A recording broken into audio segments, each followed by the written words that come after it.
अभिमन्यु के हाथ में जो इलेक्ट्रोमैग्नेटिक फील्ड मीटर था वो लगातार बजते जा रहा था।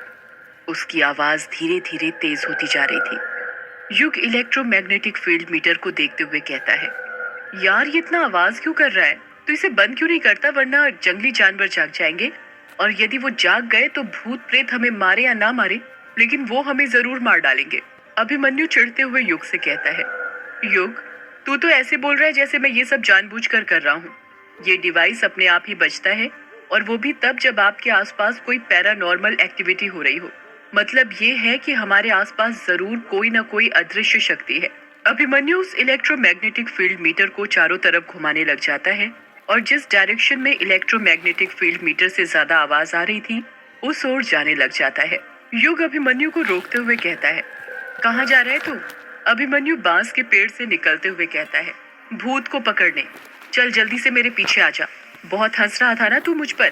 चल आजा, आज तुझे भूत दिखाता हूँ। अरे मैं तो युग अपनी बात पूरी कर पाता उससे पहले ही अभिमन्यु वहां से चला जाता है। युग भी अपना सामान उठाता है और अभिमन्यु के पीछे पीछे जाने लगता है। इलेक्ट्रोमैग्नेटिक फील्ड मीटर से आ रही आवाज का पीछा करते करते युग और अभिमन्यु दोनों ने काला झाड़ी जंगल पार कर लिया था और वो किश्नोई नदी के पास पहुंच गए थे। अभिमन्यु इलेक्ट्रोमैग्नेटिक फील्ड मीटर को हवा में लेफ्ट राइट करते हुए कहता है, आवाज तो यहीं से आ रही है, मतलब भूत यहीं कहीं है हमारे आसपास। युग चिढ़ते हुए कहता है, ये क्या बोल रहा है अभिमन्यु तू? ये भूत वूत कुछ नहीं होते। छोड़िए तेरी मशीन। युग, तू 2 मिनट चुप रहेगा? मुझे अपना काम करने दे, समझा? डिस्टर्ब मत कर, हम लोग भूत के बहुत करीब हैं। देखना आज मैं उसे पकड़ ही लूंगा। अभिमन्यु इलेक्ट्रोमैग्नेटिक फील्ड मीटर को लेकर किश्नोई नदी के शुरुआती किनारे तक पहुंच गया था। नदी शांत लहरों के साथ बह रही थी जिसमें घुटनों तक पानी था। चांद की चांदनी नदी के पानी पर छाई हुई थी। जैसे ही अभिमन्यु इलेक्ट्रोमैग्नेटिक फील्ड मीटर लेकर नदी में अपना पहला कदम रखता है, इलेक्ट्रोमैग्नेटिक फील्ड मीटर बजना अपने आप बंद हो जाता है। अभिमन्यु और युग दोनों शॉक्ड हो जाते हैं और सोचने लग जाते हैं कि अचानक से इलेक्ट्रोमैग्नेटिक फील्ड बंद कैसे हो गया। वातावरण में अचानक से शांति छा गई थी। अभिमन्यु इलेक्ट्रोमैग्नेटिक फील्ड मीटर को अपने हाथ से ठोकते हुए कहता है, अरे ये क्या, इसमें से आवाज क्यों नहीं आ रही है? कहीं ये खराब तो नहीं हो गया? युग नदी के बाहर ही खड़ा हुआ था। वो वहीं से अभिमन्यु को ताना मारते हुए कहता है, खराब तो तब होगा ना जब ये सही होगा। इतना घटिया तो है तेरा ये डिवाइस। क्या नाम बताया था तूने?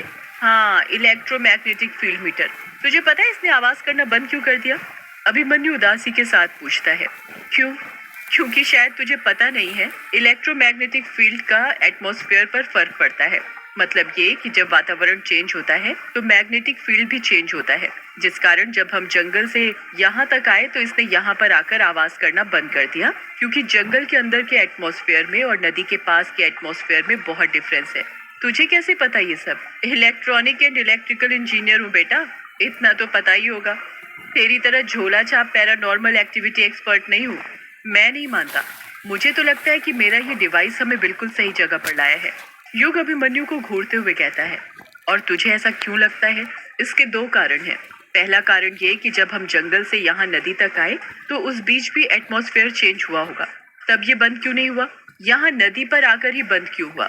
युग हैरानी के साथ पूछता है। और दूसरा कारण ये है कि आज से 13 साल पहले यक्षिणी हर पूर्णिमा और अमावस्या की रात किश्नोई नदी पार करने वाले मर्दों के साथ संभोग करके उनके दिल का खून पीकर उन्हें मार देती थी। युग शॉक्ड होते हुए कहता है, तो ये कहानी तुझे भी पता है? ये कहानी नहीं, हकीकत है। और ये बात बंगला मुडा और रोंका मुचा गांव के बच्चे बच्चे को पता है, समझा? छोड़ ये सब। तो हाँ, क्या बता रहा था मैं कि देख, यक्षिणी मर्दों के साथ संभोग करके उन्हें मार देती थी, यहीं पर, इसी नदी के पास। तो उनकी आत्मा भी यहाँ भटक ही रही होगी ना, समझा? इसलिए तो मेरा ये डिवाइस यहाँ पर आकर बंद हो गया। युग घूरते हुए अभिमन्यु से पूछता है, तू ये यक्षिणी भूत प्रेत डैन पर भरोसा करता है? हाँ करता हूँ। क्यों, तू नहीं करता? नहीं। अभिमन्यु युग के पास जाते हुए कहता है, तो फिर गले में ये काली माँ का लॉकेट क्यों पहना हुआ है? युग के गले में काली माँ का लॉकेट था जिसमें उन्होंने रौद्र रूप धारण किया हुआ था और उनके पैरों पर भगवान शिव थे। युग उस लॉकेट को हाथ लगाते हुए कहता है, ये लॉकेट माँ ने मुझे दिया था, उन्हीं की याद में पहनता हूँ। अब वो तो है नहीं, इसलिए युग अपनी बात पूरी करता उससे पहले ही अभिमन्यु कहता है, कुछ भी हो पर भरोसा तो करता है ना, भले ही माँ के कारण क्यों ना। तो फिर भूतों पर भी भरोसा करना सीख जा। पर जो चीज दिखाई नहीं देती उस पर विश्वास कैसे करूं? दिखते तो हमें भगवान भी नहीं है, पर फिर भी हम उन पर विश्वास करते हैं ना। तुझे पता है ये जो भूत होते हैं ये हर वक्त हमारे साथ रहते हैं, हमारे साथ खाते हैं, सोते हैं, उठते हैं, बैठते हैं, सब काम करते हैं, पर ये हमें दिखाई नहीं देते। पता है क्यों? क्यों? क्योंकि इनके पास भी भगवानों की तरह शक्तियां होती हैं, शैतानी शक्तियां। भगवान और भूत दोनों एक ही सिक्के के दो पहलू हैं। देख, दोनों के हिंदी और इंग्लिश के शुरुआती अक्षर भ और जी से ही स्टार्ट होते हैं। चाहे फिर वो इंग्लिश का घोस्ट हो और गॉड हो या फिर हिंदी का भूत और भगवान। तू तो सही में इंटेलिजेंट वाली बातें करने लग गया यार। तुझे ये सब बातें कैसे पता? तेरे पापा ने बताई। युग हैरानी के साथ पूछता है। क्या कहा? मेरे पापा ने बताई है? पर कब? यार उनकी किताबों में लिखा है ये सब। तूने उनकी किताबें नहीं पढ़ी क्या? क्या तो लिखते थे यार वो, रोंगटे खड़े हो जाते थे पढ़ते पढ़ते। युग उदास होते हुए कहता है, नहीं, मैंने नहीं पढ़ी। वैसे भी वो सब बस कहानियां हैं और कुछ नहीं। वो कहानी नहीं है युग। तुझे पता है एक लेखक वही लिखता है जो उसकी जिंदगी में घटित होता है। हो सकता है ये सब तेरे पापा के साथ हुआ हो। यार देख, मुझे मेरे पापा के बारे में बात नहीं करनी। मैं बहुत थक गया हूँ, मुझे अभी आराम करना है, इसलिए मैं घर ग्रेवयार्ड कोठी जाना चाहता हूँ। पर तू इतनी रात में ग्रेवयार्ड कोठी क्यों जा रहा है? तू तेरे रिश्तेदारों के घर रोंका मुचा गांव जाना। मुझे उनके पास नहीं जाना। क्यों? युग अभिमन्यु के सवाल का कुछ जवाब नहीं देता है। अभिमन्यु युग के कंधों पर हाथ रखते हुए कहता है, तू अभी भी उनसे नाराज है क्या? नाराजगी किस बात की? नाराज तो हम उनसे होते हैं जो हमारे अपने होते हैं, और वो मेरे अपने थोड़ी हैं। यार ऐसा मत बोल। यार अभिमन्यु छोड़ न तू ये सब और जाने दे मुझे। अरे ऐसे कैसे? एक काम करता हूँ, मैं भी तेरे साथ चलता हूँ। सुना है यक्षिणी के दो ठिकाने थे, पहला किश्नोई नदी और दूसरा ग्रेवयार्ड कोठी। तुझे कैसे पता ये बात? मुझे तो बहुत कुछ पता है यक्षिणी के बारे में। आखिर ऐसे ही थोड़ी सर्टिफाइड पैरानॉर्मल एक्टिविटी एक्सपर्ट बना हूं मैं। यार बातें करना छोड़ और चल जल्दी, अब जाकर सीधे सोना है मुझे।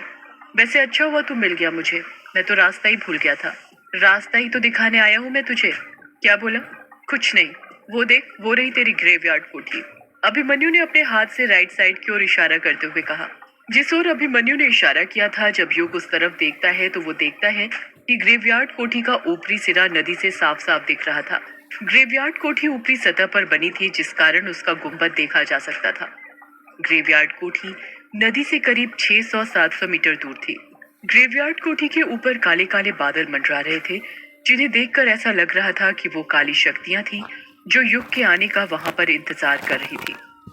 युग और अभिमन्यु पैदल पैदल ग्रेवयार्ड कोठी की तरफ जाने लगते हैं। कुछ ही देर चलने के बाद वो दोनों ग्रेवयार्ड कोठी के पास पहुंच जाते हैं। ग्रेवयार्ड कोठी खेतों के एकदम बीच में बनी हुई थी।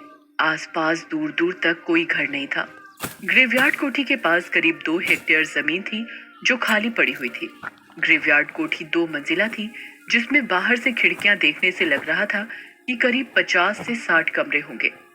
कोठी में ग्रे कलर किया गया था। अभिमन्यु ग्रेवयार्ड कोठी को देखते हुए कहता है, यार ये तो किसी फिल्म की हॉरर कोठी जैसी लग रही है। देख, कोठी के ऊपर काले बादल भी कैसे मंडरा रहे हैं। युग चिढ़ते हुए कहता है, यार ये फिल्मों की नहीं, मेरे पूर्वजों की कोठी है जो उन्होंने अंग्रेजों से खरीदी थी। हाँ पता है मुझे, मैंने डिटेल्स निकाली थी इस कोठी की। ये अंग्रेज लोग भी ना बड़े कमाल के थे। कैसे? तुझे पता है ये कोठी कब और क्यों बनाई गई थी? नहीं, आज से 200 साल पहले 24 अगस्त 1608 में अंग्रेज अपने इंडिया में आए थे। उस वक्त उनका भारत में शासन नहीं था और ना ही उनके रहने के लिए कोई ठिकाना था। जब वो मेघालय में आए तो उन्हें अपने बंगला मुडा गांव में भी रहने नहीं दिया, क्योंकि ये अंग्रेज गाय सुअर सब खाते थे और हमारे हिंदू धर्म में गाय को देवी माँ की तरह पूजा जाता है। उस वक्त अंग्रेजों के एक जनरल ने मोटी रकम देकर जमीन खरीदनी चाहिए, पर गांव वालों ने मना कर दिया। फिर क्या हुआ? होना क्या था? हम सबको पता है कि इंडिया में लालची लोग भरे हुए हैं। उस वक्त बंगला मुडा के राजा अंग्रेजों से मोटी रकम भी हथियाना चाहते थे और प्रजा को निराश भी नहीं करना चाहते थे। इसलिए उन्होंने बंगला मुडा गांव के बाहर जो कब्रिस्तान वाली जमीन थी वो उन्हें बेच दी। गांव वाले तो दिन में भी वहां पर जाने से डरते थे, पर ये अंग्रेज कहाँ किसी से डरने वाले थे। उन्हें भारत का खजाना जो लूटना था, उन्होंने कब्रिस्तान के ऊपर ही कोठी बना दी। गांव वाले शुरू शुरू में इसे लाशों वाली कोठी कहते थे, फिर अंग्रेजों ने ही इसे ग्रेवयार्ड कोठी नाम दे दिया। अच्छा, जब भी दूसरे गांव से अंग्रेज सैनिक आते थे तो उन्हें यहीं पर ठहराया जाता था, यहीं पर खातिरदारी की जाती थी। उनके अय्याशियों का सारा सामान था। यहाँ पर रात रात भर मुजरा चलता था, तवाइफें नाचा करती थी। और तू कह रहा था ना कि ये यक्षिणी नहीं होती। तुझे पता है, यहाँ के अंग्रेज अफसरों ने अपनी डायरी में यक्षिणी का जिक्र किया है। यक्षिणी का नाम सुनकर युग चिढ़ जाता है और चिढ़ते हुए कहता है, तेरी ये कहानी खत्म हो गई हो तो क्या अब हम कोठी के अंदर चलें या रात भर यहीं पर बैठकर कहानी सुनाने वाला है? हाँ चल, मैंने रोका है। तुझे ही कहानी सुनने में मजा आ रहा था, इसीलिए मैं सुना रहा था। ग्रेवयार्ड कोठी का दरवाजा करीब 10 फुट ऊंचा था। जब युग और अभिमन्यु दरवाजे के पास पहुंचते हैं तो अभिमन्यु देखता है कि दरवाजे पर एक बड़ा सा ताला लगा हुआ था जिस पर जंग लग गया था। अभिमन्यु ताले को हाथ लगाते हुए कहता है, अरे इस पर तो ताला लगा हुआ है, तेरे पास ताले की चाबी है क्या? युग अपना बैग टटोलने लग जाता है और कहता है, रखी तो थी इसकी चाबी मेरे पास, कहाँ गई दिख क्यों नहीं रही? हाँ ये रही। युग अपने बैग से ताले की बड़ी सी चाबी निकाल लेता है। एक औरत की आवाज सुनाई देती है, खोल जल्दी दरवाजा। युग हैरानी के साथ कहता है, यार तूने आवाज सुनी? अभिमन्यु पूछता है, कैसी आवाज? औरत की आवाज। यार वो कह रही थी खोल जल्दी दरवाजा। क्या कहा? औरत की आवाज? लगता है तेरे कान बज रहे हैं। अभी तो मुझे कह रहा था कि मैं कहानी सुना रहा हूँ, अब तू क्या कर रहा है? चल जल्दी ओपन कर कोठी, मैं भी तो देखूं इसमें क्या क्या राज बंद है। युग चाबी को ताले के अंदर डाल देता है। जैसे ही चाबी ताले के अंदर जाती है, आसमान में तेज बिजली चमकती है। बिजली इतनी तेज चमकी थी कि ऐसा लग रहा था आधी रात में उजाला हो गया हो। युग चाबी को ताले के अंदर घुमाने लग जाता है, पर जंग लगा होने के कारण चाबी घूम नहीं रही थी। युग चाबी घुमाते हुए कहता है, अरे ये क्या, ये घूम क्यों नहीं रही? घूम जा अब खुल भी जा। शिट। अभिमन्यु हैरानी के साथ पूछता है, क्या हुआ? यार चाबी अंदर ही टूट गई। क्या कहा? चाबी टूट गई? पर कैसे? यार इतनी पुरानी चाबी है, ऊपर से जंग लगी हुई थी, तो टूटेगी ही ना। अभिमन्यु अपने सिर पर हाथ रखते हुए कहता है, तो फिर अब क्या करें? युग कुछ कहता उससे पहले ही एक औरत की आवाज सुनाई देती है, पत्थर उठा और तोड़ दे ताला। युग कहता है, अच्छा आइडिया है, पर तू लड़की की आवाज में क्यों बोल रहा है? अभिमन्यु हैरानी के साथ कहता है, मैंने क्या कुछ बोला, मैं तो जब से चुप हूँ। युग अभिमन्यु की बात पर ध्यान नहीं देता है। वो पास में ही जमीन पर रखा बड़ा सा पत्थर उठाता है और उसकी मदद से दरवाजे पर लगा ताला तोड़ने लग जाता है। 3 बार पत्थर से ताले पर वार करने पर ही खट से ताला टूट जाता है। जैसे ही ताला टूटता है, औरत के चीखने की आवाज सुनाई देती है। युग कुंडी खोलकर दरवाजे को अपने हाथों से धक्का देने लग जाता है, पर दरवाजा इतना भारी था कि उस अकेले से धक्का नहीं दिया जा रहा था, इसलिए अभिमन्यु भी उसकी मदद करने लग जाता है। अभिमन्यु और युग अपनी पूरी ताकत लगाकर दरवाजा खोल देते हैं। जैसे ही दरवाजा खुलता है, धड़धड़ाते हुए जोरों से बारिश होने लग जाती है। दरवाजा खुलते ही एक औरत की फिर चीखने की आवाज सुनाई देती है। युग डरते हुए कहता है, कौन है? कोठी के अंदर से औरत की आवाज सुनाई देती है, मैं यक्षिणी, तेरी मौत।